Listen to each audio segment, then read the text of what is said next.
दोस्तों आज बात करनी है आपसे डेप्रिसिएशन की। एक बड़ा ही इंपॉर्टेंट टॉपिक है। पहले देखेंगे कि उसको जनरली लोग पढ़ाते कैसे हैं, यानी कि आम जिंदगी, और फिर देखेंगे मिनटॉस जिंदगी में, मतलब हम लोग कैसे उसको पढ़ने वाले। ठीक, आइए चलिए क्लास स्टार्ट करता हूं। स्टार्ट करने से पहले दोस्तों बता दूं कि 1500 के अराउंड वैकेंसीज है इस बार डबल एओ की। यही वो मौका है कि आप डबल एओ बन सकते हो इस बार। चाहे डबल एओ की पोस्ट हो, चाहे सीजीएल की कोई भी पोस्ट हो, जिसने ले ली समझ लो ले ली, क्योंकि आगे इतनी बड़ी वैकेंसीज आने वाली हैं।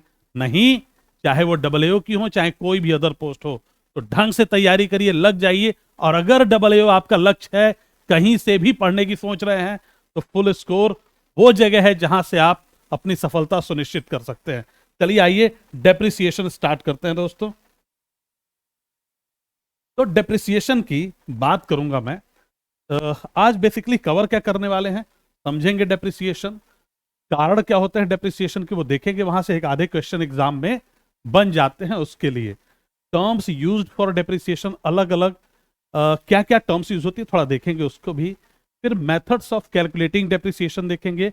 और इसके बाद एक बड़ी इंपॉर्टेंट चीज करने वाले हैं हम आज की क्लास में दोस्तों, वो है भैया प्रीवियस ईयर्स में पूछे हुए कुछ क्वेश्चंस। ठीक है, मतलब क्लास के बाद प्रीवियस ईयर क्वेश्चन भी करेंगे।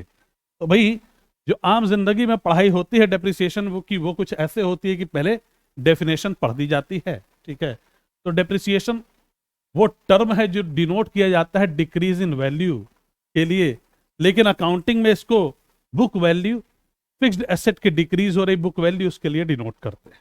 ठीक, ऐसे पढ़ाई होती है कुछ आम जिंदगी में।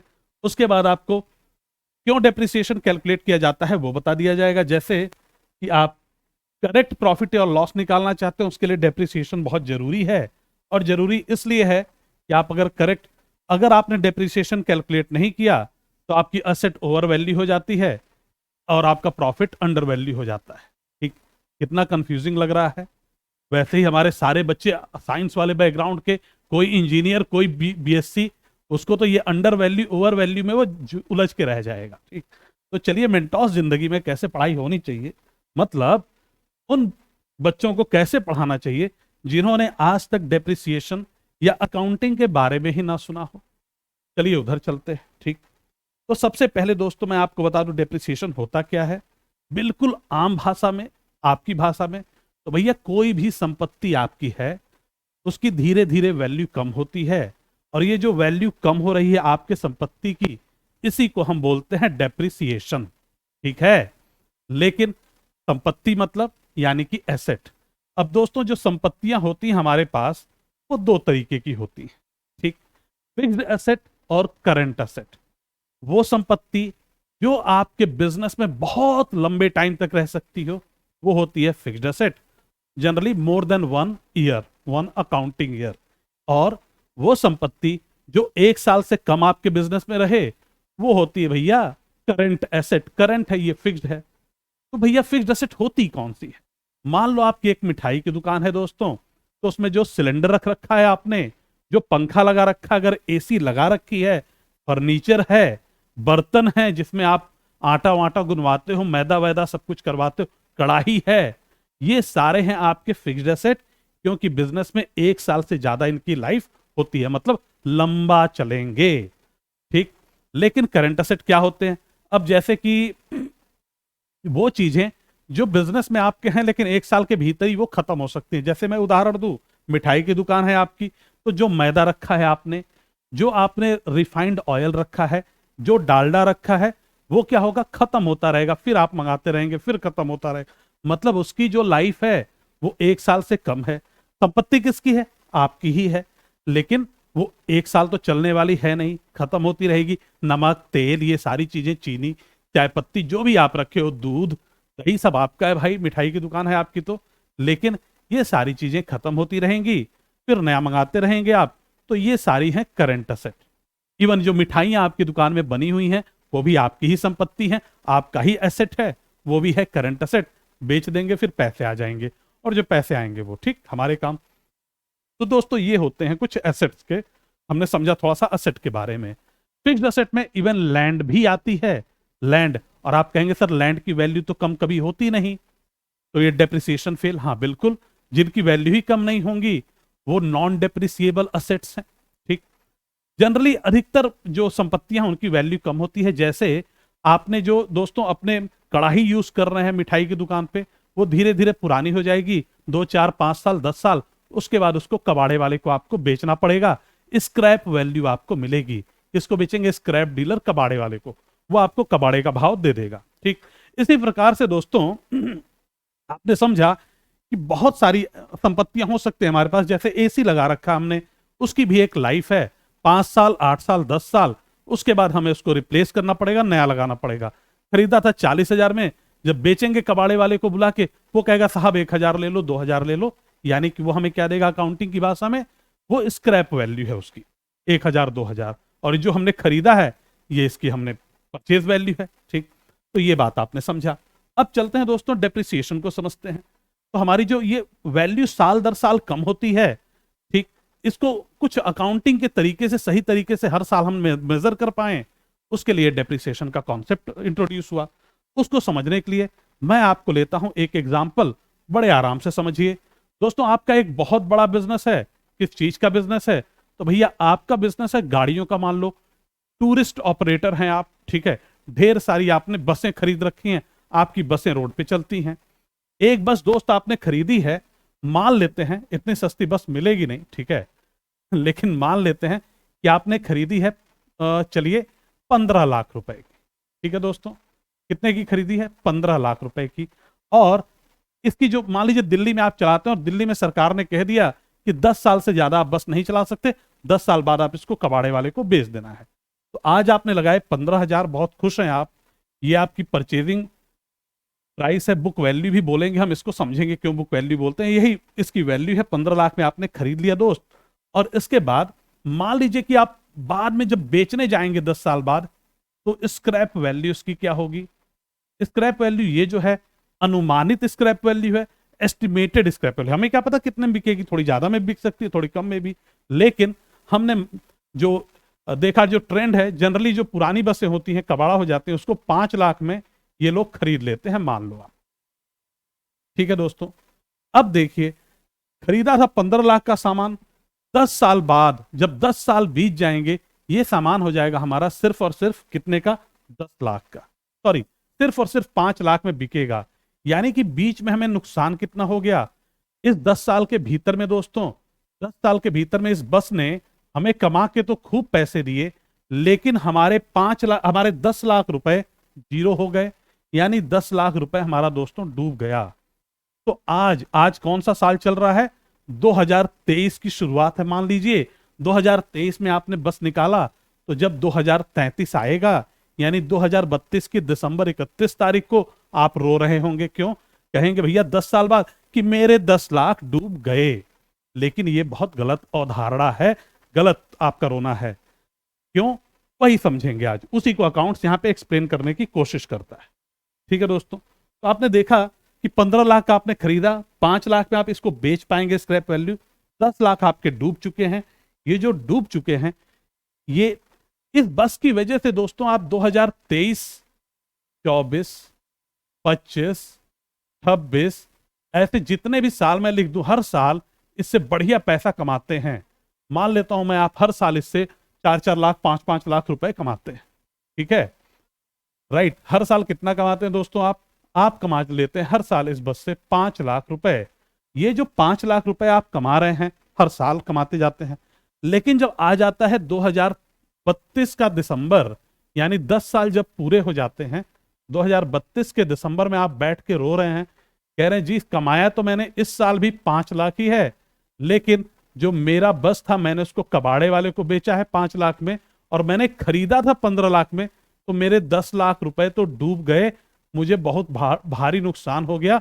मुझे 5 लाख रुपए के माइनस में इस साल हूं मैं। ठीक है, अकाउंटेंसी कहती है नहीं, यहां पे तुम एक छोटी सी गलती कर रहे हो। तुमने इस बस से कमाया हर साल, तो सारा जितना तुम्हारा जो नुकसान है वो क्यों एक ही साल पे डाल रहे हो? क्यों 2032 पे डाल रहे हो? तुम्हारा टोटल 10 लाख का लॉस हुआ है। तुमने इस बस की जो लाइफ थी वो 10 साल थी, 10 लाख का लॉस हुआ। लाइफ है बस की 10 साल, मतलब हर साल जो तुम्हारा लॉस है वो 1 लाख रुपए का है। क्या कहता है दोस्तों? कहता है कि आपका जो लॉस है हर साल वह 1 लाख रुपए का है। तो भैया एक काम करो, आप हर साल 1 1 लाख रुपए लॉस मानो। उससे क्या होगा कि ये पूरा एक साल पे बोझ नहीं पड़ेगा, और वही आपकी सही अकाउंटिंग है। मतलब ये जो 5 लाख रुपए आप 2023 में कमा के खुश थे, एक्चुअल में आपने कमाए थे कितना? 1 लाख कम। यानी कि आपने कमाए थे सिर्फ 4 लाख। 1 लाख क्या था? डेप्रिसिएशन, मतलब आपकी बस पुरानी भी तो हो रही है, उसकी वैल्यू भी तो कम हो रही है साल दर साल। तो 1 लाख रुपए आपके डूब गए। 1 लाख रुपीज फिनिश्ड। ठीक। फिर अगली साल भी 1 लाख डाल दो आप, 1 लाख। ठीक। प्यारे बच्चे, ये जो अब मैं काम कर रहा हूं यही है प्रॉपर डेप्रिसिएशन। और ये एक मेथड भी है आपको समझाने के लिए, मैंने बहुत ही इजी भाषा में सारी चीजें समझा दी हैं। अब चलेंगे थोड़ा डिटेल में। अब तक आप ये समझ चुके हैं कि भाई डेप्रिसिएशन बहुत लॉजिकल चीज है। हम कोई भी चीज खरीद के लाएं, चाहे हम गाड़ी खरीद के लाएं, चाहे एसी। आज अगर हम 40,000 में एसी खरीद के लाते हैं, एक साल बाद बेचेंगे तो 40 की नहीं बिकेगी, इसकी वैल्यू कम हो चुकी होगी। हो सकता है 35-30 में बिक जाए, लेकिन एग्जैक्ट तो हम मेजर कर नहीं सकते, इसलिए डेप्रिसिएशन का कॉन्सेप्ट लगा दिया। साल दर साल थोड़ी थोड़ी वैल्यू उसकी कम करते जाओ। इसका फायदा दोस्तों ये है कि एक तो हमें रियल प्रॉफिट निकालने में मदद करता है। जिस प्रॉफिट को हम 5 लाख समझ रहे थे, उसमें डेप्रिसिएशन का तो हमने गोल ही कर दिया था, तो हमारी सही प्रॉफिट साल दर साल निकलती रहती है। पहली चीज ये। और दूसरी चीज है दोस्तों कि हमारे एसेट की सही वैल्यू भी बताता है ये। मतलब जो गाड़ी हमारी हमने खरीदी थी कितने में? 15 लाख में, एक साल बाद 14 लाख की दिखा रहा है, सही भी है, वैल्यू कम हो रही है। उसके एक साल बाद 13 लाख की दिखा रहा है, वैल्यू कम हो रही है, बिल्कुल ठीक कर रहा है। तो उसकी वैल्यू भी वो थोड़ी रियलिस्टिक लेके आता है। ठीक। तो इसलिए डेप्रिसिएशन का कॉन्सेप्ट है बड़ा इंपॉर्टेंट प्यारे बच्चे। अब चलेंगे हम आगे, थोड़ा सा इसकी पढ़ाई करेंगे, देखेंगे क्या लिखा है इस पिटारे में। ठीक है। तो कहते हैं डेप्रिसिएशन निकालना इसलिए जरूरी है कि आप सही प्रॉफिट या लॉस कैलकुलेट कर सकते हो। जैसे प्यारे बच्चे, अभी तो मैंने एक टूरिस्ट का एग्जांपल लिया आपकी पूरी अंडरस्टैंडिंग डेवलप करने के लिए। अब मैं आपसे बात करूं, कह रहा हूं मैं कि आपने एक फैक्ट्री लगाई, पता है किसकी? आप देखिए, हो सकता है कोविड आ जाए, देख रहे हैं कोविड का हर जगह प्रकोप चल रहा है। ठीक, दूसरे देशों में आ गया। आपने कहा यार हैंड सैनिटाइजर की फैक्ट्री लगाता हूं। मशीन कहां से मंगाई? चाइना से। चाइना से, जापान से मंगा लो। ठीक है, जापान से आपने एक मशीन मंगा ली, और मशीन कितने की मिली? मान लो 1 करोड़ रुपए की मशीन मंगाई। मशीन की कोई स्क्रैप वैल्यू नहीं है, जीरो है। कबाड़ी कह रहा ना भैया, हम तो इसको लेंगे ही नहीं, ये पता नहीं किस चीज की बनी है। मतलब आपको लास्ट में कबाड़ा भी कुछ नहीं देगा। 10 साल आपकी मशीन मान लो चलनी है, तो हर साल आपके, अगर आपने 1 करोड़ में खरीदी है, 10-10 लाख रुपए डेप्रिसिएशन लग रहा है। अब अगर डेप्रिसिएशन आप चार्ज नहीं करोगे साल दर साल, तो आप रियल प्रॉफिट नहीं निकाल रहे हो, क्योंकि वो आपका 1 करोड़ रुपए की मशीन भी धीरे धीरे जीरो हो रही है। ठीक। इसलिए डेप्रिसिएशन निकालना बहुत जरूरी है। राइट। अभी आएंगे रियल प्रॉफिट को बहुत ढंग से समझेंगे। ठीक है। एक और नई इसमें एक और चीज ऐड होगी तो और क्लैरिटी होगी इसमें। उसके आगे कहते हैं to present a true and fair view of the financial position. Financial position प्यारे बच्चे क्या होती है? एक्चुअली अकाउंट्स में दो बड़े इंपॉर्टेंट चीजें हम बनाते हैं। एक प्रॉफिट एंड लॉस अकाउंट, कुछ खास होता नहीं है, डरने की बात नहीं है। जो भी नॉन कॉमर्स स्टूडेंट हैं सभी वही हैं, बिल्कुल ना डरे। कुछ ऐसा बनाते हैं प्रॉफिट एंड लॉस अकाउंट। प्यारे बच्चे, एक साइड सारी हम इनकम लिख देते हैं, और दूसरे साइड सारे हम खर्चे लिख देते हैं। दूसरे साइड तो लाइट चली गई थी। एक साइड आप इनकम लिख देते हैं, दूसरे साइड एक्सपेंसेस। इनकम में जितनी भी आपकी जहां से भी इनकम हो, जैसे आपने बैंक में कुछ एफडी कर रखी थी, एफडी फिक्स डिपॉजिट, ब्याज मिला, इंटरेस्ट मिला, लिख दीजिए यहां इंटरेस्ट जो भी मिला। जी इंटरेस्ट मुझे 500 रुपए मिला। ठीक है, ये आपने लिख दिया। कोई आपको कमीशन मिल गया, ठीक है, वो लिख दीजिए आप, कमीशन जी मुझे 300 रुपए मिला। जितनी प्रकार की भी इनकम हो यहां लिख दो। इस साइड सारे एक्सपेंसेस। अब एक ऑर्गेनाइजेशन है, एक कंपनी है, या मान लो एक मिठाई की दुकान, तो आपके खर्चे क्या हो सकते हैं? एक तो आपने अपने एम्प्लॉयज को सैलरी दी होगी, वो मैं लिख देता हूं। बहुत तरीके खर्चे होते हैं, एक ही दो मैं लिख रहा हूं। सैलरी मान लो आपने 300 रुपए दे दी, ये लिख दी मैंने। इसके अलावा आप और भी तमाम खर्चे कर सकते हो। किस प्रकार के खर्चे कर सकते हो आप? अब देखो, आप रेंट दे सकते हो, जो जिस दुकान में आपने शॉप जो है आपकी अगर रेंट पे है तो रेंट आपने दे दिया 200 रुपया। इसी प्रकार से आपने इलेक्ट्रिसिटी बिल दे दिया, वो लिख दो आप।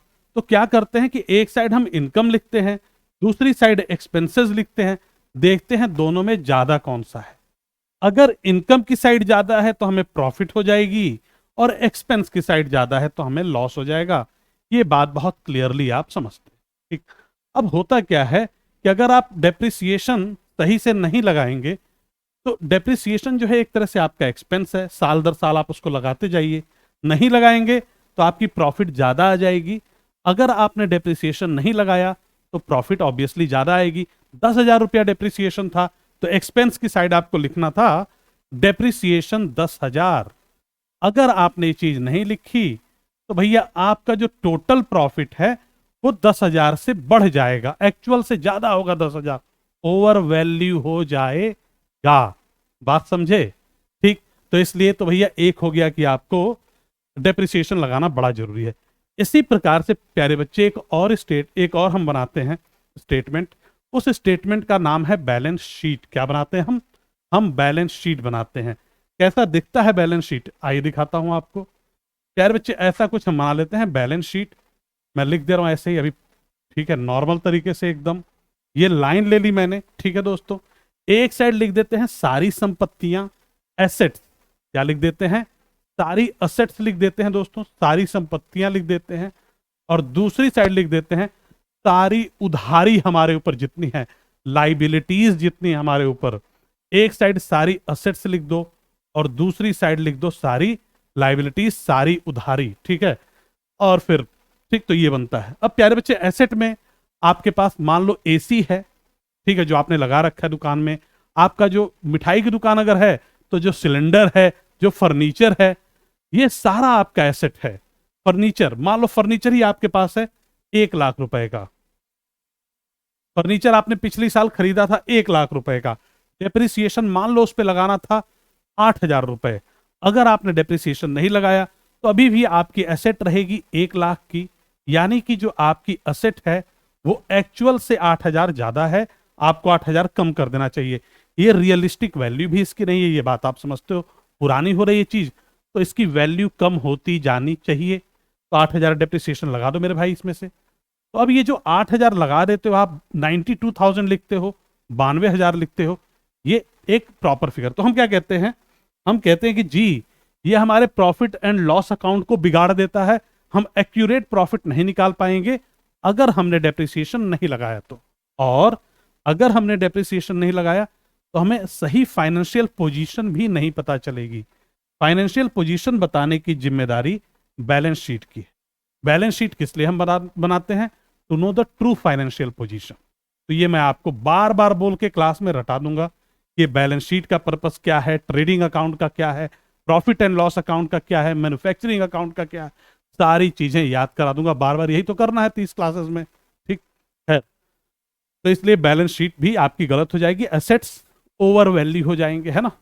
इसलिए आपको डेप्रिसिएशन कैलकुलेट करना जरूरी है दोस्तों। आप सही प्रोडक्शन कॉस्ट भी नहीं निकाल पाएंगे अगर आपने डेप्रिसिएशन सही से कैलकुलेट नहीं की है। क्यों नहीं निकाल पाएंगे, आइए देखते हैं जरा।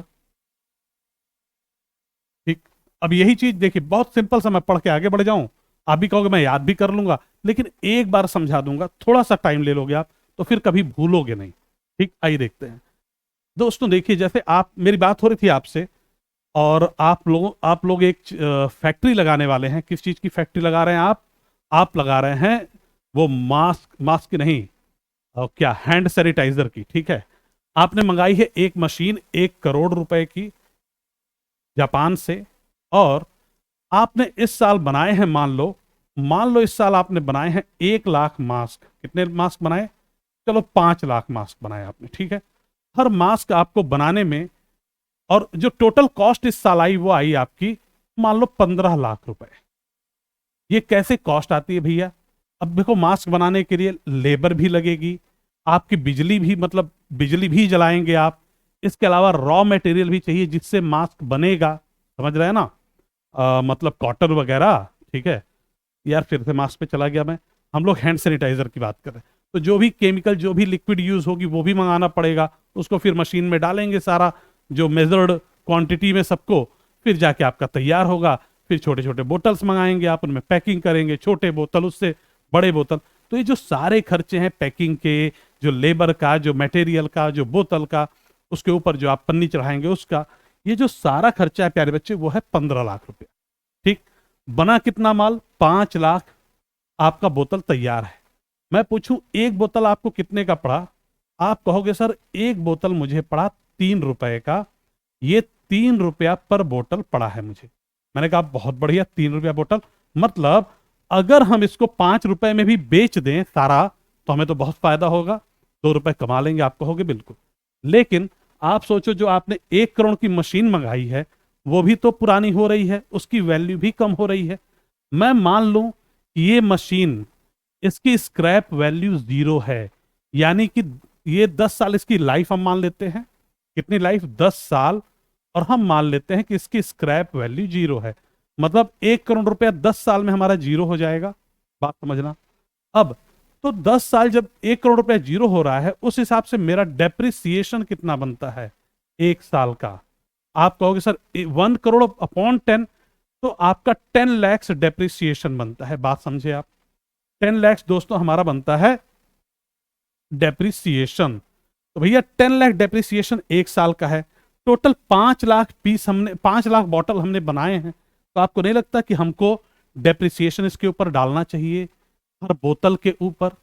मतलब 5 लाख बोतल अगर 10 लाख रुपए के डेप्रिसिएशन में डेप्रिसिएशन आया है, मतलब जो डेप्रिसिएशन है वो 2 रुपया पर बोतल हमको इसके ऊपर डाल के इसकी कॉस्ट बढ़ा लेनी चाहिए अपनी।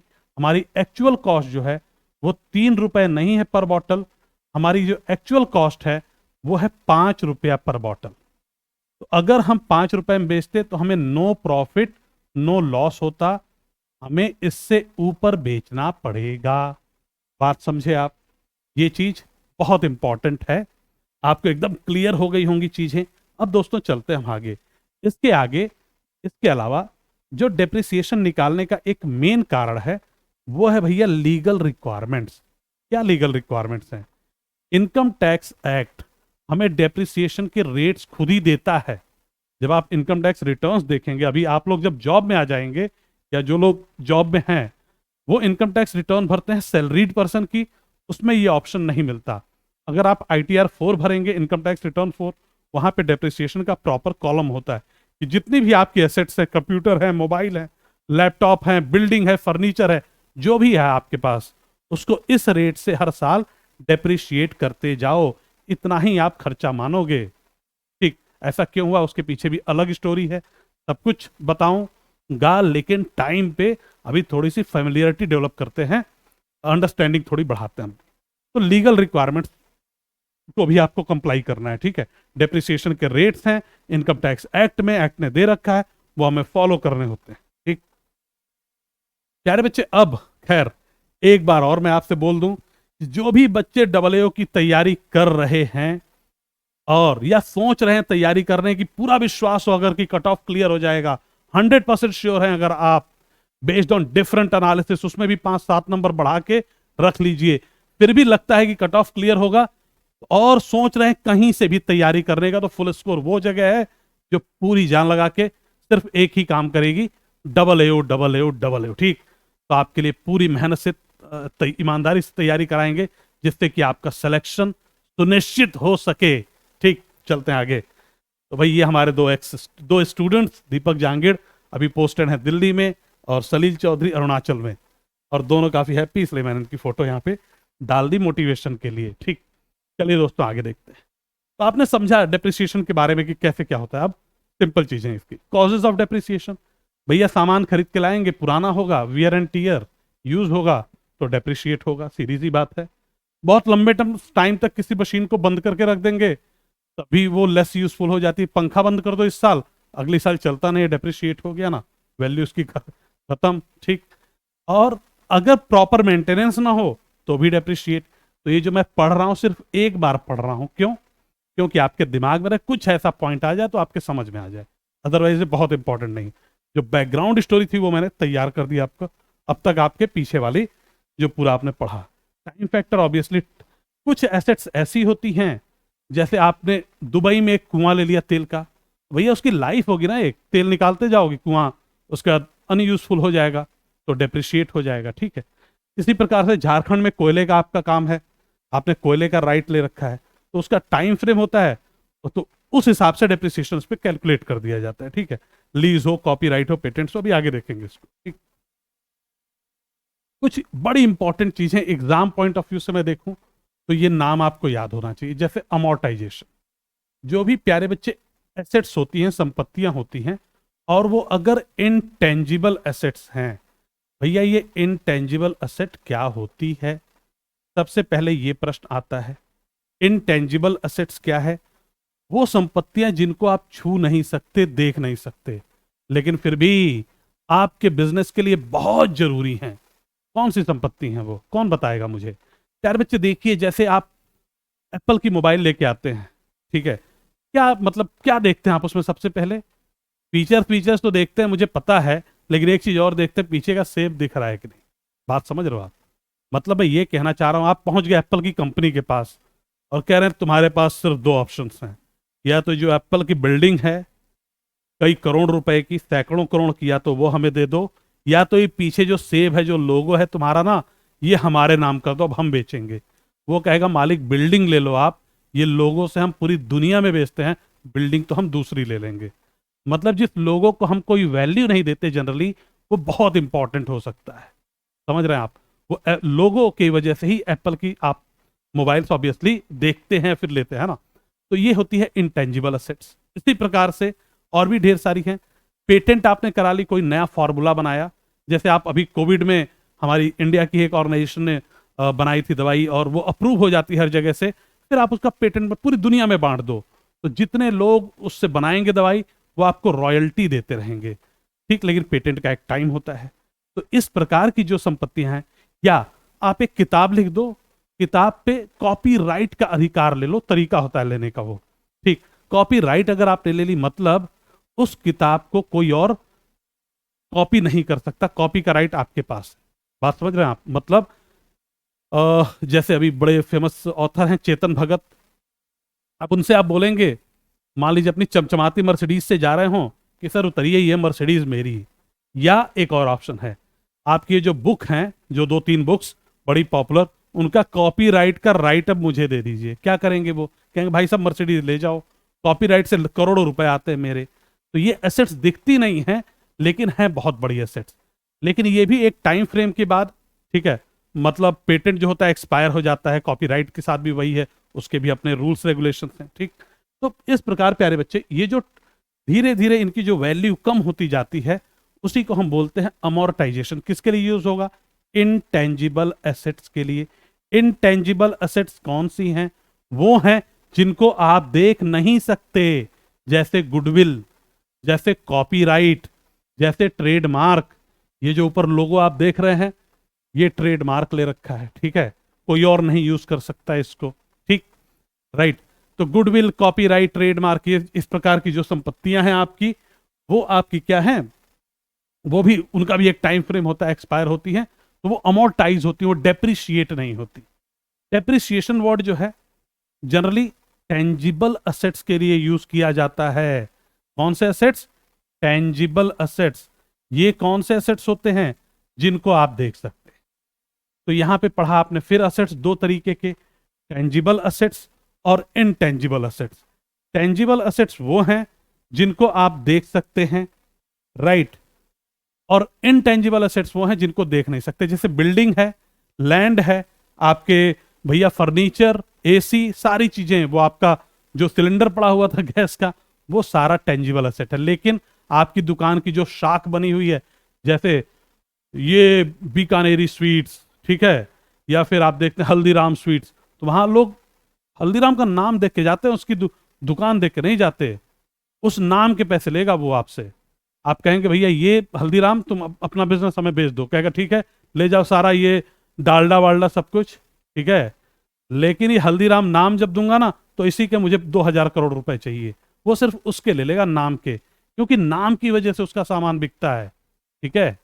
तो ये हो गई आपकी इनटेंजिबल असेट्स, इनका भी मतलब एक्सपायरी होती है, एक्सपायर होते हैं, तो इनको हम अमोर्टाइज करते हैं, ना कि डेप्रिशिएट करते हैं अकाउंट्स में, जितनी भी इनटेंजिबल असेट्स हैं। उसी प्रकार प्यारे बच्चे एक वर्ड यूज होता है डिप्लीशन। डिप्लीशन जो होता है नेचुरल रिसोर्सेस का होता है, प्राकृतिक संसाधन। जो आपने दुबई में तेल का कुआं लिया था वो डिप्लीट होगा, वहां पे डेप्रिशिएट थोड़ा अटपटा लगता है, तो उनके लिए वर्ड्स का यूज करते हैं हम डिप्लीशन। जैसे आपने कोयले का एक खान ले लिया, ऑयल का वो या आयरन ओर का कुछ ऐसा है आपका एक्सट्रैक्शन का काम, तो वो जो एसेट्स होती हैं वो क्या होती हैं, डिप्लीट होती हैं, वहां डिप्लीशन लागू हो, वहां डेप्रिसिएशन वर्ड हम यूज नहीं करते। ठीक, क्लियर? आगे चलते हैं। अब ऑब्सोलेसेंस, जब भी कोई नई टेक्नोलॉजी आती है, बहुत तेजी से आ गई, तो पुरानी टेक्नोलॉजी जो होती है वो ऑब्सोलेट हो जाती है, खत्म हो जाती है। ठीक, तो जैसे अगर आप लोग इस जनरेशन के हैं, ऑर्कुट हुआ करता था फेसबुक से पहले, फेसबुक आया ऑर्कुट गायब। ठीक, तो वो, या फिर कार्बन कॉपी पहले लोग कराया करते थे, तो कार्बन कॉपी बनाने वाली कंपनीज, अब देखिए सीधा फैक्स आ गया तो कार्बन कॉपी गायब। तो इस प्रकार से जब भी कोई नई चीज आएगी मार्केट में उससे अच्छी है, तो पुरानी चीज क्या हो जाती है, वो ऑब्सोलेट हो जाती है। तो ये तीन वर्ड्स यूज होते हैं, अमोर्टाइजेशन इनटेंजिबल असेट्स के लिए, डिप्लीशन नेचुरल रिसोर्सेस के लिए, और ऑब्सोलेसेंस ऑब्वियसली नई टेक्नोलॉजी रिप्लेस कर देती है। अब प्यारे बच्चे कुछ तरीके हैं डेप्रिसिएशन कैलकुलेट करने के। Straight line method, return down value method, annuity, depreciation fund, insurance policy, revaluation method, एक मेथड और है। ठीक है, खैर जो न्यूमेरिकल्स बनते हैं आपके, वो बनते हैं स्ट्रेट लाइन मेथड से और रिटर्न डाउन वैल्यू मेथड से आपके प्यारे बच्चे बनते हैं न्यूमेरिकल। ठीक है, तो दोस्तों एक काम करते हैं, स्ट्रेट लाइन मेथड को हम समझना शुरू करते हैं और देखते हैं कि कैसे इस पे न्यूमेरिकल्स आते हैं, क्या चीज है। ठीक है, स्ट्रेट लाइन मेथड में इसका एक और नाम है, छोटा सा नाम एसएलएम, नाम नहीं है, शॉर्ट फॉर्म है ना, एसएलएम भी बोलते हैं हम इसको, या फिक्स्ड इंस्टॉलमेंट मेथड। अभी देखेंगे, क्लियर हो जाएगा। स्ट्रेट लाइन मेथड में जो डेप्रिसिएशन आप निकालते हैं उसका जो फॉर्मूला है प्यारे बच्चे वो ये है, डेप्रिसिएशन बराबर cost minus scrap value upon useful life. ठीक है, cost minus scrap value upon useful life. सुनना जरा ध्यान से। अब मान लो वो जो हमने, याद है आपको, वो जो ट्रक हमने खरीदा था, बस कितने में, 15 लाख रुपए में खरीदा था, वो उसकी कॉस्ट थी 15 लाख, माइनस स्क्रैप वैल्यू, कबाड़े का भाव कितना है भैया, 5 लाख। चलेगी कितने साल, अगर आपको याद हो, 10 साल ये एसेट आपकी चल रही थी, तो इससे आप डिवाइड कर दीजिए, आपका डेप्रिसिएशन निकल के आ जाता है। 15 minus 5.10, 10/10, that will be 1 lakh. ये प्यारे बच्चे होगा आपका डेप्रिसिएशन। किस मेथड से, स्ट्रेट लाइन मेथड से। तो जो वहां पे मैंने आपको बताया था वो एक्चुअल में मैंने स्ट्रेट लाइन मेथड बताया था, कारण ये था बताने का, ये बहुत सिंपली समझ में आता है, आपको डेप्रिसिएशन के कॉन्सेप्ट को समझने में आपकी मदद करता है। राइट, तो 1 लाख आ गया डेप्रिसिएशन। इस स्ट्रेट लाइन मेथड की खासियत यह है प्यारे बच्चे कि हर साल डेप्रिसिएशन सेम आएगा, 1-1 लाख ही आएगा। ठीक है, 1-1 lakh, the same amount of depreciation is charge every year through out the life of the asset. ठीक, अगर ये आपको परसेंटेज में देंगे तो भी आपका पहली साल जितना आ गया, जैसे 10%, वही आप वैल्यू हर साल लगाएंगे डेप्रिसिएशन, उस वैल्यू को नहीं चेंज करेंगे। अभी देखेंगे हम आगे। ठीक, तो स्ट्रेट लाइन मेथड प्यारे बच्चे आपने समझा। एक एग्जांपल है, इसमें कुछ चीजें नहीं कराऊंगा जो अभी आपने यहां नहीं पढ़ी, जैसे जर्नल एंट्रीज आपने नहीं बनी पढ़ी हैं, फिक्स्ड असेट अकाउंट बनाना नहीं सीखा है, डेप्रिसिएशन अकाउंट नहीं सीखा है, 3 साल का बनाने का इसमें है। ठीक है, लेकिन हम क्या देखेंगे, हम डेप्रिसिएशन निकालना देख लेंगे। रहीम एंड कंपनी है एक, इसने परचेज किया है एक फिक्स्ड एसेट। कब परचेज किया है, 1 अप्रैल 2000 को। कितने का, 2.5 लाख रुपए का। 1 अप्रैल 2000 को परचेज किया। प्यारे बच्चे जो हमारे ईयर्स होते हैं ना अकाउंट्स में, इनकम टैक्स, अभी जब आप जॉब में आ जाएंगे तो आप हर साल अपनी इनकम टैक्स रिटर्न फाइल करेंगे, तो उसमें जो आप इनकम अपनी देते हैं 1 अप्रैल से 31 मार्च नेक्स्ट ईयर, यानी कि 1 अप्रैल टू 31 मार्च नेक्स्ट ईयर। जैसे 2022 की मैं बात करूं, अब इसकी रिटर्न अभी लोगों ने नहीं भरी है, 1 अप्रैल 2022, 1 अप्रैल 2022 टू 31 मार्च 2023, ये होगी डेट उनकी। क्या बोला मैंने? 1 अप्रैल 2022 से 31 मार्च 2023, ठीक है, इस तारीख तक आप अपनी डिटेल भरेंगे अपने इनकम टैक्स रिटर्न में। तो जितनी भी अकाउंटिंग की जाती है वो कैलेंडर ईयर के अकॉर्डिंग नहीं की जाती, वो फाइनेंशियल ईयर के अकॉर्डिंग की जाती है। फाइनेंशियल ईयर ये है आपका, मार्च अप्रैल से शुरू होता है, मार्च पे खत्म होता है, इसीलिए यहां पे इन्होंने अप्रैल लिया है। ठीक, तो कहते हैं भैया खरीद के आया सामान 1 अप्रैल 2000 को 2.5 लाख रुपए का, तो मैंने कहा ये हो गई इसकी कॉस्ट 2.5 लाख। ठीक, 2.5 लाख। ठीक है प्यारे बच्चे, कोई दिक्कत नहीं इसमें। ठीक है, डेप्रिसिएशन कितना लगाया है? 10% लगाया है प्यारे बच्चे। तो डेप्रिसिएशन आप देखिए जरा, आप कहते हैं सर डेप्रिसिएशन 10%, कब लगेगा डेप्रिसिएशन पता है आपको? 1 साल कंप्लीट होगा, साल के आखिरी दिन आप कहेंगे भैया एसेट तुम डेप्रिशिएट हो गया 10% इस साल, यानी कि 31 मार्च 2000, अभी खरीदा कब था? 1 अप्रैल 2000 में खरीदा है। ये जो खरीदा था आपने 1 अप्रैल 2000 में खरीदा है, तो जो डेप्रिसिएशन आप लगाएंगे वो 31 मार्च 2001 को आप लगाएंगे। ठीक है प्यारे बच्चे, 2001 को कितना डेप्रिसिएशन लगा देंगे? 10%, जो कि है 25,000। ठीक है, ठीक, राइट, माइनस कर दीजिए प्यारे बच्चे। अब वैल्यू कितनी है? 2,25,000। ठीक, अगर मैं आपसे पूछूं कि आप ही ये 31 मार्च 2001 की शाम को आपके एसेट की वैल्यू आप ये बोलेंगे 2,25,000, ना कि 2.5 लाख, या यही वैल्यू जो है वो 1 अप्रैल 2001 को भी रहेगी, अगले दिन भी रहेगी। ठीक है प्यारे बच्चे, अब फिर से इस पे स्ट्रेट लाइन मेथड से डेप्रिसिएशन लगाना है। किस मेथड से? स्ट्रेट लाइन मेथड से। Straight line method, SLM. Straight line method में एक बार भैया जो डेप्रिसिएशन आ गया वही लगेगा, परसेंटेज नहीं लगाओगे 10%। मतलब ये इसकी वैल्यू है इस तारीख को। अब डेप्रिसिएशन कब लगेगा? 1 साल बाद लगेगा। 1 अप्रैल 2001 पे अभी आप खड़े हैं, 31 मार्च 2002 जब आ जाएगी, 31 मार्च 2002, तो आप फिर से 25,000 ही लगाएंगे, यही वाला अमाउंट आप लगाएंगे। आप ये नहीं कि आप इसका 10% लगा दें, वो गलत हो जाएगा। स्ट्रेट लाइन मेथड में आपने पढ़ाई है कि हर साल डेप्रिसिएशन सेम होता है, तो भैया हो गई इसकी वैल्यू 2 लाख रुपए। ठीक, इस प्रकार से फिर अगली साल 25,000 ही डेप्रिसिएशन रहेगा। यही चीज याद रखने वाली है, डेप्रिसिएशन हर साल सेम होता है। ठीक, तो ये था स्ट्रेट लाइन मेथड।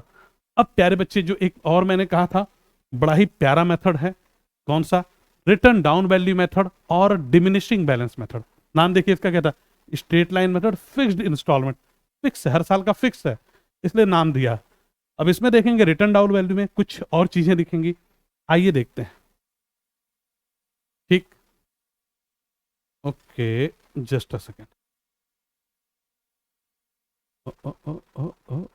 हाँ, अरे रिटर्न डाउन वैल्यू इधर आ गया। ठीक, रिटर्न डाउन वैल्यू मेथड प्यारे बच्चे देखते हैं। अब रिटर्न डाउन वैल्यू मेथड में क्या होता है कि हम एक फिक्स्ड परसेंटेज से हर साल डेप्रिसिएशन लगाते हैं। ठीक, देखेंगे, और जो डेप्रिसिएशन होता है वो साल दर साल कम होता जाता है।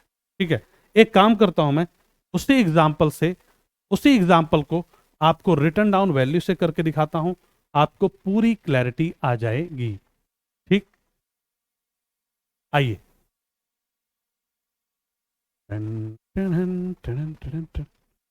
ठीक,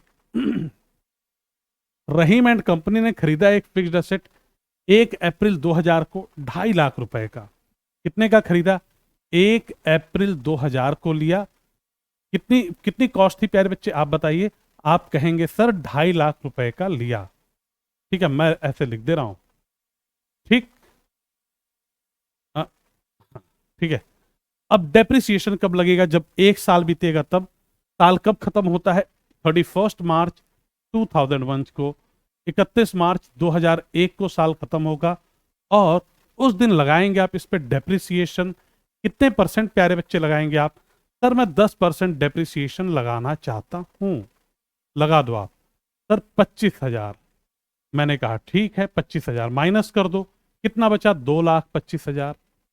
2,25,000 यही बचा। अब देखिए ये कौन सी डेट है, अगली डेट आप ले लो, इसकी सुबह 1 अप्रैल 2001 को इसकी जो वैल्यू है एसेट की वह है 2,25,000। ठीक, फिर 1 साल बीतेगा, यानी कि डेट आ जाएगी 31 मार्च 2002 की। उस दिन प्यारे बच्चे आप क्या करेंगे, आप डेप्रिसिएशन लगाएंगे। कितना लगाएंगे आप डेप्रिसिएशन प्यारे बच्चे? सर जी हम तो 10% लगाएंगे। रिटर्न डाउन वैल्यू मेथड है, रिटर्न डाउन।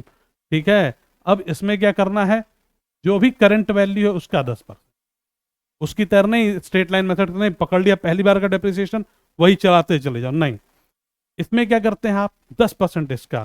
तो इस बार जो आपका डेप्रिसिएशन है वो 22,500 रुपए, 22,500 रुपीज है।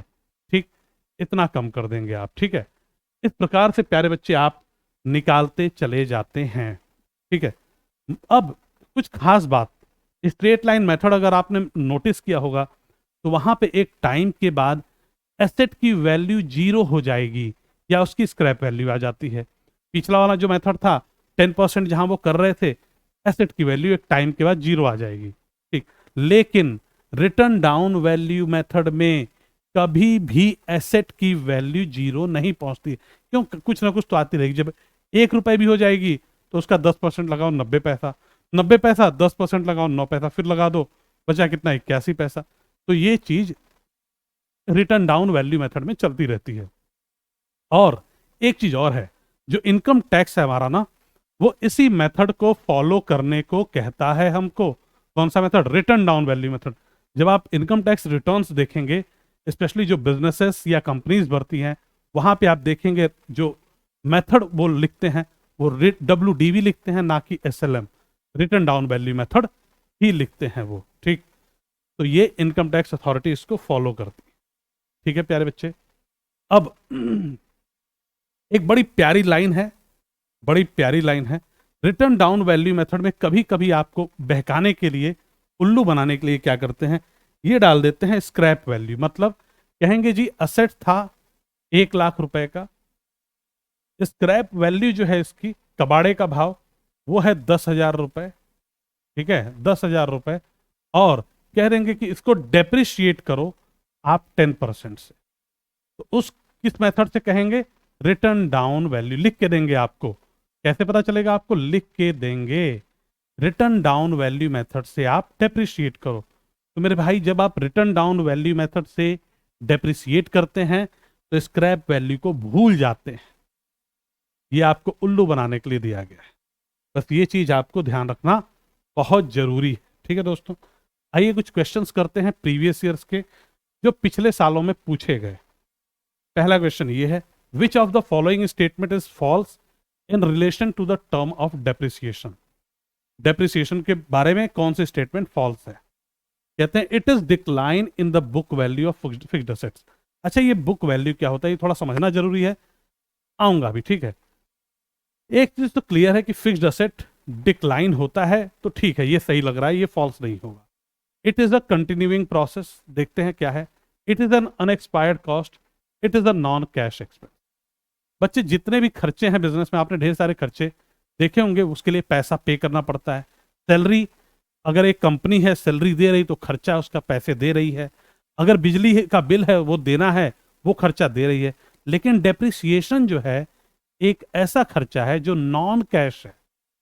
बात समझ में आ रही है? आपने कुछ पे किया अगर ध्यान से देखोगे तो ये वाला नॉन कैश एक्सपेंस वाला एकदम ट्रू है। डेप्रिसिएशन के लिए हमें कुछ पे नहीं करना पड़ता, हमने जब खरीदा था तब खरीदा था। और डेप्रिसिएशन जो हमारा एक्सपेंस है वो नॉन कैश है, ट्रू है। अनएक्सपायर्ड कॉस्ट है, इसको समझेंगे। कंटिन्यूइंग प्रोसेस है, बिल्कुल। कैसे? क्योंकि हर साल लगना है, एवरी ईयर लगना है, एवरी ईयर, ट्रू है बिल्कुल। ये बोलिए, हर साल लगेगा दोस्तों, तो क्या हुआ, ट्रू। इसके बाद प्यारे बच्चे, it is decline in the book value of fixed assets, बिल्कुल वैल्यू कम हो रही है, इसको भी ट्रू लिख लेते हैं।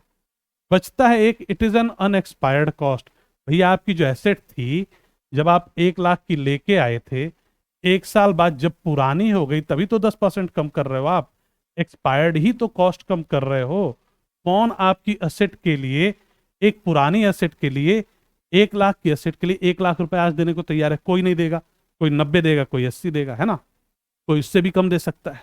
तो ये एक्सपायर्ड कॉस्ट होती है, ये अनएक्सपायर्ड कॉस्ट नहीं होती। ठीक है, तो ये चीज हम, ये नंबरिंग में थोड़ा इधर उधर, ये चीज हम एलिमिनेशन से, देखिए क्वेश्चन मैंने एकदम रैंडम उठाई नहीं कि जो पढ़ा है उसी हिसाब से, मैंने कहा आप देखो खुद समझो, सोचना है आपको। ठीक है, तो एक प्यारा सा क्वेश्चन था, मतलब इसको हम कहेंगे कॉन्सेप्चुअली बढ़िया क्वेश्चन, स्पेशली जो नॉन अकाउंट्स बैकग्राउंड के बच्चे हैं उनके लिए। आइए एक आधे क्वेश्चन और देखते हैं। कहते हैं dash refers to writing off the cost of intangible assets. जितने भी आपके पास दोस्तों इनटेंजिबल असेट्स हैं उनको राइट ऑफ करते हैं। राइटिंग ऑफ समझते हैं मतलब आप, मतलब उनकी वैल्यू खत्म करते हैं। Trademark, franchises, goodwill which have utility for a specified period of time. जो भी आप पहले ये देखो, डेप्रिसिएशन इनटेंजिबल असेट्स के लिए डेप्रिसिएशन वर्ड यूज नहीं होता, डेप्रिसिएशन वर्ड यूज होता है टेंजिबल असेट्स के लिए। जिन असेट्स को आप देख सकते हो वो टेंजिबल असेट्स आपके हैं। ठीक, इसी प्रकार से प्यारे बच्चे डिप्लीशन जो है वो नेचुरल रिसोर्सेस के लिए यूज होता है। आपको बताया था जो आपके प्राकृतिक संसाधन है, जैसे कोल फील्ड आपने ले रखा है, आपने कुआं ले रखा है तेल का दुबई में, ठीक है, ये उनके लिए होगा। या जो केजीएफ मूवीज आपने देखी दोस्तों, कोलारी गोल्ड फील्ड, उसका जो फुल फॉर्म, तो वहां पे देखते हैं आपकी वहां से सोने निकाले जा रहे हैं, तो वहां ये डिप्लीट होंगी, वो वहां पे ये वर्ड होगा डिप्लीशन। अमोर्टाइजेशन यूज वर्ड होता है दोस्तों इनटेंजिबल असेट्स के लिए। यही आपका सही उत्तर है और इसमें आपको बिल्कुल भी कंफ्यूज होने की जरूरत नहीं है। तो this is your correct answer. बात समझ में आई? तो देखेंगे क्वेश्चन, पढ़ेंगे, समझ आएगा, कोई दिक्कत नहीं। ठीक, which of the following statement is false. कह रहे हैं कौन सा स्टेटमेंट फॉल्स। सारे अच्छे क्वेश्चन कुछ उठाए मैंने, फिर कुछ इजी भी हैं। ठीक है, एक्सट्रैक्शन ऑफ नेचुरल रिसोर्सेज, जब भी आप नेचुरल रिसोर्सेज निकाल रहे हैं तो उससे क्या होगा, अवेलेबिलिटी कम हो जाएगी मटेरियल की, इसको हम बोलते हैं डिप्लीशन। बिल्कुल भैया, नेचुरल रिसोर्सेज के लिए ही यूज होता है, नेचुरल रिसोर्सेज के लिए ही यूज होता है डिप्लीशन।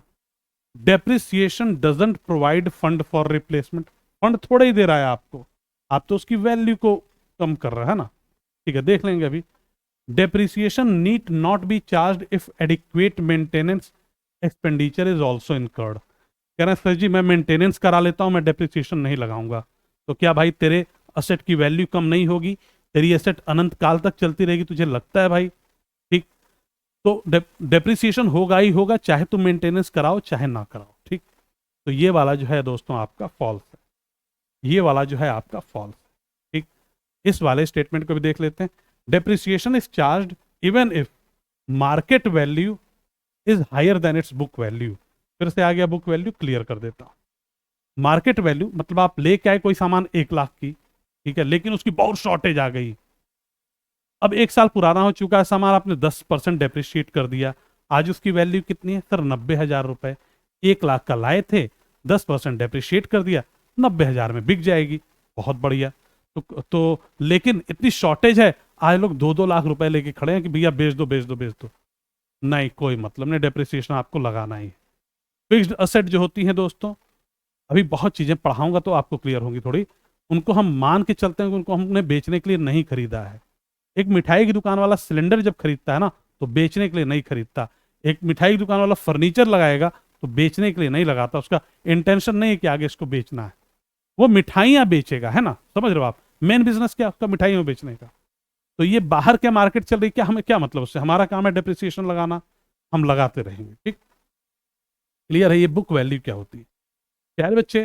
किताबों में जो हम वैल्यू लिखते हैं, मतलब जब हम अकाउंट्स बनाते हैं, अकाउंट्स पूरा आज कंप्यूटर आ गया, उससे पहले कैसे बनता होगा? बड़े बड़े किताबों रजिस्टर्स में, है ना। तो वो जो रजिस्टर्स में आप अकाउंट जब बनाते हो तो जो वैल्यू आप लिख रहे हो एसेट की, वही बुक वैल्यू, मतलब जो हमने अपने बुक्स में लिखी वैल्यू, उस बुक्स को बुक्स ऑफ अकाउंट्स बोल देते हैं। ठीक है, मतलब हमने जो अपने अकाउंट्स में वैल्यू लिखी है एसेट की, वही कहलाती है बुक वैल्यू। ठीक, तो बुक वैल्यू आपको मेरे ख्याल से क्लियर, ठीक, जो हम लिख रहे हैं अपने यहाँ। ठीक है, आगे चलिए जरा। कहते हैं कंपनी ने एक मशीनरी कितने की है? 5 लाख रुपए की है। ठीक है, कंपनी के पास है, डेप्रिसिएशन ऐसे लगाती है, पहले साल 50,000 लगाती है, दूसरे साल 30,000, और फिर 12-13 में फिर 50,000 लगाती है। कौन सा प्रिंसिपल वायलेट होता है? यार बच्चे डेप्रिसिएशन का क्वेश्चन तो है थोड़ा सा, लेकिन ये जो बिल्कुल पहला लेक्चर है, डेमो लेक्चर जो मैंने डाला हुआ है, जनरली एक्सेप्टेड अकाउंटिंग प्रिंसिपल, बहुत ही इंपॉर्टेंट लेक्चर है। आपको हर एग्जाम में 2-3 क्वेश्चंस वहां से मिलेंगे ही मिलेंगे। ये उसका क्वेश्चन है।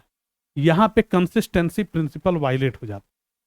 कंसिस्टेंसी प्रिंसिपल दोस्तों ये कहता है कि आप जो भी प्रोसीजर्स, जो भी मेथड्स अकाउंटिंग में फॉलो कर रहे हो, साल दर साल वही फॉलो करोगे, उसको चेंज नहीं करोगे। सर क्यों नहीं चेंज कर सकते हम करेंगे। भैया ये बताओ, तुमने पिछली साल प्रॉफिट निकाला कुछ और, इस साल चेंज कर दोगे प्रॉफिट आ जाएगी कुछ और, बैंक मैनेजर के पास जाओगे, कहोगे सर मेरी प्रॉफिट बढ़ गई, मुझे और लोन दो, तो इसमें तो बड़ा धांधली हो जाएगी पूरे देश में, पूरे विश्व में। समझ रहे हो आप? इसलिए ये सारी नियम बनाए गए हैं। लोगों ने बहुत चोरियां की कंपनियों ने, उसके बाद धीरे धीरे स्टैंडर्ड्स और ये चीजें बनती हैं कि ये चीजें बिल्कुल फॉलो की जाए सही। एक बार जो कर दिया उसी से चलते रहो बेटा, ताकि हम कंपेयर कर पाए। समझ रहे हो आप? आपकी प्रॉफिट आपकी पिछले साल कितनी थी, इस साल कितनी है, ये सारी चीजें कंपेयर हो पाए। ठीक। यार बच्चे इस क्वेश्चन को देखिए, एक सेकंड हैंड कार आपने खरीदी है 2 लाख रुपए में, और डेप्रिसिएशन 10% पे लगाते हैं आप, रिटर्न डाउन वैल्यू मेथड से। 2 साल बाद आप कार को बेच देते हैं इतने में, आपको प्रॉफिट या लॉस बताना है कार पे। बहुत ही प्यारा क्वेश्चन, बहुत ही इजी भी है। 2 लाख की कार खरीदी हमने, लो भैया खरीद ली 2 लाख। ठीक है, पहली साल दोस्तों 10% डेप्रिसिएशन लगाएंगे, कितना होगा 20,000। ठीक, बचेगी कार कितने की, 1,80,000 की। ठीक है, फिर 10% फिर डेप्रिसिएशन लगाएंगे, क्योंकि हम 2 साल बाद कार को बेच रहे हैं। इस बार हम कार पे डेप्रिसिएशन 10% यानी कि 18,000 रुपए। मैंने बताया था रिटर्न डाउन वैल्यू मेथड पे जो भी आप डेप्रिसिएशन लगाते हैं, जो बची हुई वैल्यू पे लगाते हैं। पहले वैल्यू ये थी, इस पे आपने 10% लगाया, फिर आपकी वैल्यू ये हो गई, फिर आपने इस पे 10% लगा दिया। यार बच्चे अब आपका एसेट कितने का बचा, 1,62,000 का बचा। मैथ्स के स्टूडेंट हैं आप लोग, फटाक से कैलकुलेट करेंगे। आज के दिन में इसकी वैल्यू 1,62,000 की है। बिका कितने में, 1,40,000 में। तो भैया 1,40,000 में ये सामान बिक गया, तो आपको कितने का नुकसान हुआ? सर मुझे नुकसान हुआ 22,000 का। 22,000 का नुकसान हो गया। ये लो भाई, लॉस ऑफ ₹22,000। ये रहा, बात समझ में आई? कितना सिंपल क्वेश्चन। ठीक, रिटर्न डाउन वैल्यू मेथड मैंने आपको पढ़ाया। क्या बोला मैंने, 10% लगाते जाओ, 10-10। ठीक, क्लियर है? स्ट्रेट लाइन होता तो ये जो 20,000 आ गया, यही अगली बार में रिपीट हो जाता। ठीक है, आगे चलते हैं। कहते हैं under estimation of useful life. आपने यूजफुल लाइफ को अंडर एस्टिमेट कर दिया, तो इससे क्या होगा? ठीक है प्यारे बच्चे, सुनना ध्यान से। आप आ जाओ अपने स्ट्रेट लाइन मेथड पे। ठीक है, आपने वहां पे माना था, आपने एक बस खरीदी थी 15 लाख रुपए की, 5 लाख स्क्रैप वैल्यू थी, 10 साल लाइफ थी उसकी बस की। तो हर साल 15 में से 5 घटाया था 10, 1 लाख रुपया डेप्रिसिएशन आ रहा था। 15 लाख की दोस्तों आपने बस ली थी, ये आपकी परचेज प्राइस थी, राइट। डेप्रिसिएशन इसकी जो स्क्रैप वैल्यू थी दोस्तों, वो थी 5 लाख रुपए, राइट। तो अगर मैं आपसे, और इसकी जो यूजफुल लाइफ थी वो थी 10 साल, यूजफुल लाइफ थी वो थी 10 साल। तो प्यारे बच्चे अगर मैं आपसे पूछूं कि कितना डेप्रिसिएशन है, आप कहोगे cost minus scrap value upon useful life. Cost minus minus scrap value upon useful life. ठीक है दोस्तों, बताइए कितना आया, 15 माइनस 5/10, यानी कि हर साल 1 लाख रुपए का डेप्रिसिएशन आएगा। बोलो यस और नो। ये है प्यारे बच्चे आपका डेप्रिसिएशन। ठीक, अब अगर हम अंडर एस्टिमेट कर दें यूजफुल लाइफ, हम कहें नहीं जी हमारी एसेट 5 साल ही चलेगी, तो तब डेप्रिसिएशन क्या होगा? नई लाइफ में कितना ले रहा हूं दोस्तों, मैं नई लाइफ ले रहा हूं इसकी, मैं नई लाइफ इसकी ले रहा हूं, ठीक है, 5 साल। अब डेप्रिसिएशन निकाल के बताइए मुझे। डेप्रिसिएशन बराबर cost minus scrap value upon useful life. ठीक, अब देखिए अब हो गया सीधा 2 लाख डेप्रिसिएशन आ जाएगा। 2 लाख डेप्रिसिएशन आ गया, मतलब डेप्रिसिएशन बढ़ गया। असेट को जल्दी से जीरो होना है ना अब, तो डेप्रिसिएशन बढ़ गया। अब जब डेप्रिसिएशन बढ़ जाएगा, तो डेप्रिसिएशन क्या करता है, हम क्या है हमारे लिए, एक्सपेंस है, हमारा खर्चा मानते हैं इसको हम, नॉन कैश एक्सपेंस है। ठीक, तो जब डेप्रिसिएशन हमारा बढ़ गया तो हमारी प्रॉफिट कम हो जाएगी, मतलब हमारी under over statement of profit बिल्कुल नहीं होगा। एक्सचेंज चार्जिंग बिल्कुल ये सही है, हम ज्यादा डेप्रिसिएशन हर साल चार्ज कर रहे हैं, हमारी असेट की वैल्यू बहुत तेजी से कम हो रही होगी और हमारी जो प्रॉफिट है वो भी कम हो जाएगी, है ना। हमारी प्रॉफिट हर साल की अभी कम नजर आएगी, अंडर वैल्यू हो जाएगी प्रॉफिट, समझ रहे हैं आप। ठीक है, राइट। चलिए दोस्तों आगे देखते हैं। खैर, देख लिया हमने सारे क्वेश्चंस जो कि मैं आपके लिए लेके आया था। अब मुझे आइडिया है वीडियो आपको थोड़ी क्लैरिटी देगी कि किस प्रकार से हमें चीजें तैयार करनी है, कितनी टफ कितनी इजी हैं, थोड़ा सा एक आइडिया लगेगा। ठीक है, तो इसी के साथ दोस्तों यहीं पे मैं इस वीडियो को खत्म करता हूं। और जिन्होंने अभी तक एडमिशन नहीं लिया है, कट ऑफ क्लियर हो रही है, बिल्कुल एडमिशन लीजिए। ऐसी तैयारी करनी है, ऐसी तैयारी करनी है, इस बार सिलेक्शन ले लेना है। 1500 सीटें हैं, ठीक,